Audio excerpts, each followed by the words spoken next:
Coming up, you're going to discover how your current downloads, the download numbers, impact your ASO strategy. And I'm going to share a really cool case study of what happened to keyword rankings after we ran my favorite pay to free campaign and drove over 70,000 downloads. Stay tuned.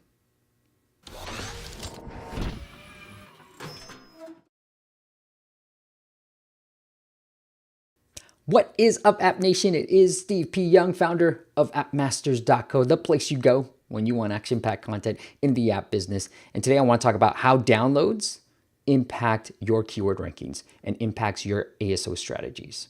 So I got a question from one of my clients. We're doing ASO work for him. And he said, hey, Steve, how do downloads impact your keyword rankings? And I said, well, here's exactly how it works. So in short, downloads are part of the keyword rankings algorithm, the ASO algorithm, right? So your past downloads for X amount of days, I don't know what that exact number is. I don't think Apple or Google Play, to my knowledge, has shared exactly what that number is, but X amount of days, your previous X amount of day downloads impact your current keyword rankings, okay? So it's a part of it. It plays a pretty big part. Now, that being said, the other thing that I would tell you is, what do you do when you don't have that many downloads? Let's say you're averaging less than 100 downloads a day organically. You're not doing any paid acquisition. It's just less than 100 downloads a day. Well, the strategy that I take when you're at that point is I try to uncover good keywords. So I would say anywhere with good traffic scores and low competition. Because I know your current download rate, I can't go aggressively after competitive keywords, right? You just don't have enough downloads for them.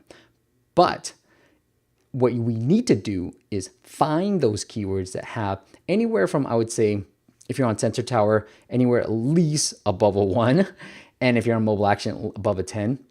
And if you're looking at Apple search ads, it would be 10. So I would say try to find some that are 10 to 30 to 40 if you can find them, and low competition. That's 70 and up on mobile action, and then 3.0 and down on Sensor Tower. So anything that's at a low competition, those are the keywords that I'm trying to find, okay?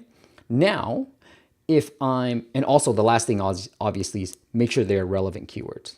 Now, the bigger clients that we have that are doing paid acquisition, that are already doing 100, maybe 1,000 downloads organically a day, well, I tend to go after more aggressive, high competition, highly relevant keywords.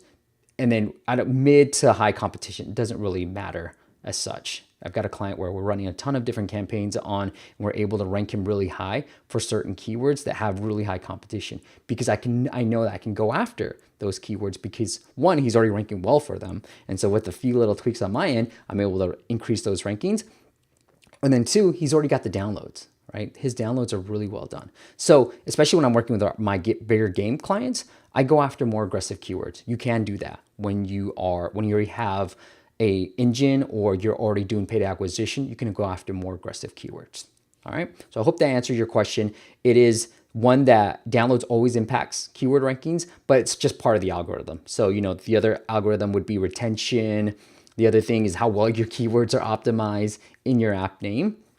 And the thing I would say is, if you have very little downloads, make sure you have the most important, the ones that are with decent traffic, low competition, in the actual app name. The weight of the app name is more, and now with subtitle, than it is just your keywords, okay? Now, the next thing I wanna do is show you a really cool case study on a client that we just did. We just ran a campaign on, and also what happened to his keyword rankings. So let's get to that. All right, guys. So I don't know if you guys have probably heard about this campaign. I've been talking so much about it, but it is the pay to free campaign. It's one of my favorite campaigns to run. I've shared a ton of different case studies on why it's so stinking cool. So definitely look through that. But essentially what we did here for our client is he had a free game. We made one of his in-app purchases free for a couple of days, got press for it on App Advice, and it drove over 70,000 downloads. 70,000 downloads. Now that's probably an anomaly. Is that the right word?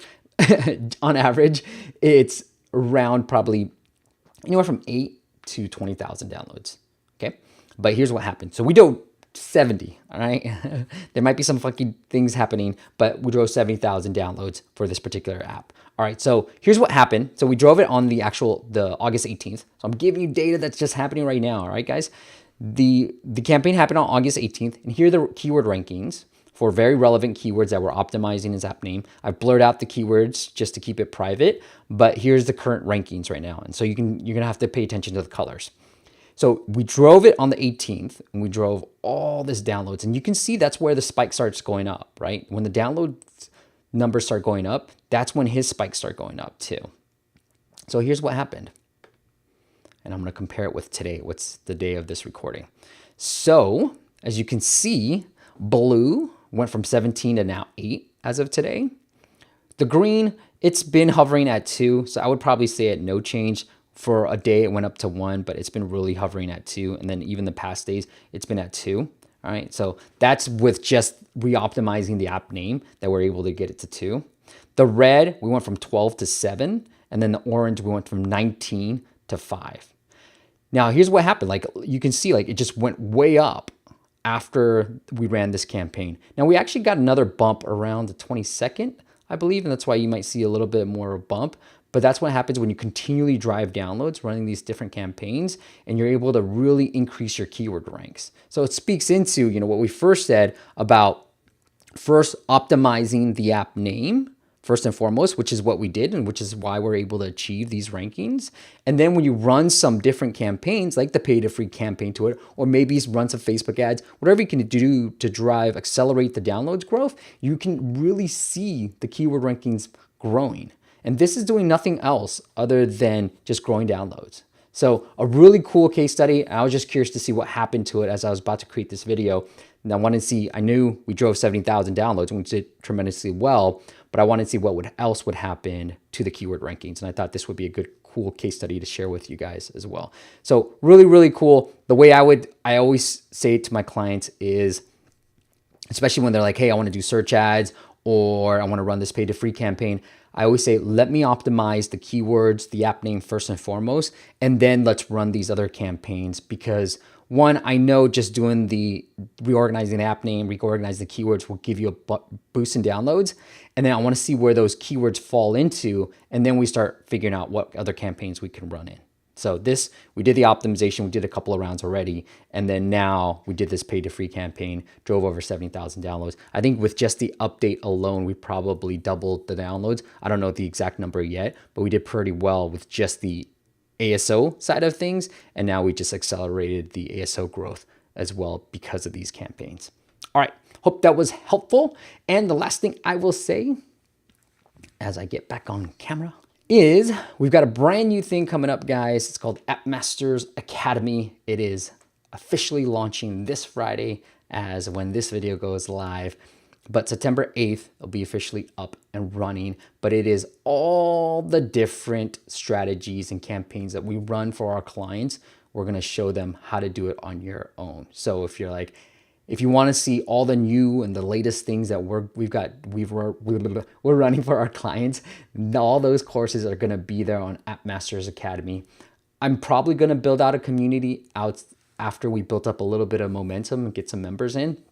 That will probably happen later on. But for now, because it's so hard to manage communities, for now, it is just going to be courses and everything that we do for our clients, like the paid to free campaign. We show you exactly how to run this at App Masters Academy. Like I showed you our complete ASO strategy. So if you're trying to figure out ways to find these really good traffic, low competition keywords, well, we have that course and shows you exactly how to do that and how do you think outside the box when it comes to ASO. Because I think what makes us different from an ASO perspective is that we do think outside the box. I've seen some optimization from other companies and services, and usually they're thinking inside the box, like directly related terms, where I think a little bit outside the box, and that's how we've been able to achieve consistent growth for our clients when it comes to ASO. So check it out if you want to learn all about it. It is appmastersacademy.com. It is Jess. Now, I don't know if the price is going to change or not, caveat here, but this is the lowest it's ever going to be. It's $25 a month to get started, just $25. And if you're not completely happy with the courses, I'm happy to give you a refund, but it is $25 a month if you want to get started appmastersacademy.com. And I'll see you on the next video. Bye.